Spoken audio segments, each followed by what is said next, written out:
আনোয়ার হোসেন আমাদের সাথে প্রধান অতিথি হিসাবে ভার্চুয়ালি সংযুক্ত হবেন ভারপ্রাপ্ত চেয়ারম্যান আমাদের সাংগঠনিক অভিভাবক যিনি হাজার মাইল দূরে থেকে বাংলাদেশের প্রতি ভূমি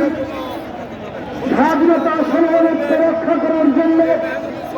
নিরন্তর প্রাণান্তকর দৃঢ় সংগ্রাম চালিয়ে যাচ্ছেন, যাকে সাথে নিয়ে আমরা আগামী দিনে গণতন্ত্রের অভিষেক উদযাপনের সত্য ব্যক্তি প্রিয়নেতা জনাব তারেক রহমান মঞ্চে উপস্থিত রয়েছেন। বিএনপির সংগ্রামী মহাসচিব সাবেক এমপি সাবেক মন্ত্রী নন্দিত নেতা